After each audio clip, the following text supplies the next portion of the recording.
ইসরায়েলকে চরম শিক্ষা দিতে এবার সুইসাইড ড্রোন পাঠালো ইরান।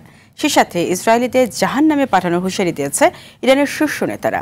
এদিকে সার্বিক পরিস্থিতিতে পারমাণবিক অস্ত্র চুক্তি থেকে বেরিয়ে যাওয়ার প্রস্তুতি নিচ্ছে তেহরান।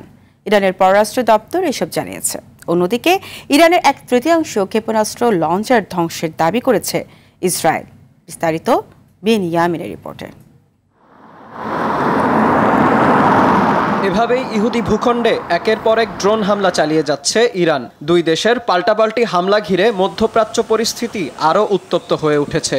সময় গড়ানোর সঙ্গে সঙ্গে হামলার তীব্রতা বাড়াচ্ছে দুই দেশই। এরই মধ্যে ইসরায়েলকে উচিত শিক্ষা দিতে সুসাইড ড্রোন পাঠিয়েছে ইরান। বার্তা সংস্থা তাসনিম নিউজ এজেন্সির এক প্রতিবেদনে এ তথ্য জানানো হয়েছে। দেশটির সেনাবাহিনী ইসরায়েলি লক্ষ্যবস্তুতে আঘাত হানতে কয়েক ডজন সুসাইড ড্রোন নিক্ষেপ করেছে বলে দাবি করেন ইরানের সেনাবাহিনীর গ্রাউন্ড ফোর্সের কমান্ডার ব্রিগেডিয়ার জেনারেল কিউমার্স হেইদারি। এই অভিযানে ব্যবহৃত ইরানের সেনাবাহিনীর শক্তিশালী আত্মঘাতী ড্রোনগুলোর মধ্যে আরাস অন্যতম। এই ড্রোনের পরিসর 2000 কিলোমিটার। আর ইরানের পার্লামেন্টের স্পিকার মোহাম্মদ বাঘের গালিবাফ বলেছেন, ইসরায়েলিদের জাহান্নামে পাঠানো হবে। ইরানের সশস্ত্র বাহিনী ইসরায়েলকে অসহায় করে ছাড়বে, কারণ তারা কোনো লাল রেখা মানে না বলে মন্তব্য করেন তিনি। সোমবার সংসদের একটি উন্মুক্ত অধিবেশনে বক্তৃতাকালে একথা বলেন ইরানের পার্লামেন্টের স্পিকার।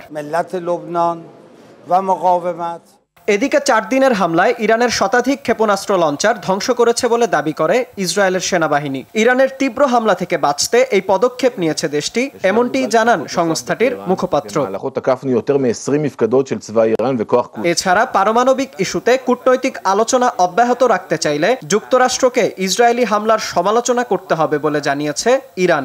সোমবার ইরানের পররাষ্ট্র মন্ত্রণালয়ের মুখপাত্র ইসমাইল বাকাই জানান, পারমাণবিক অস্ত্র বিস্তার রোধ চুক্তি থেকে বেরিয়ে যাওয়ার জন্য ইরান পার্লামেন্টে বিল উত্থাপনের প্রস্তুতি নিচ্ছে। তবে ইরানের বেরিয়ে যাওয়ার ঘোষণার মুখে ইরান ইসরায়েল সংঘাত নিরসনে আন্তর্জাতিক পরমাণু শক্তি সংস্থার জরুরি বৈঠক শুরু হয়েছে। এছাড়া ইরান ও ইসরায়েলের মধ্যে দ্রুতই শান্তি প্রতিষ্ঠার কথা জানান মার্কিন প্রেসিডেন্ট ডোনাল্ড ট্রাম্প। অন্যদিকে দুই দেশের প্রতি উত্তেজনা কমানোর আহ্বান যুক্তরাজ্য, ফ্রান্স ও জার্মানির।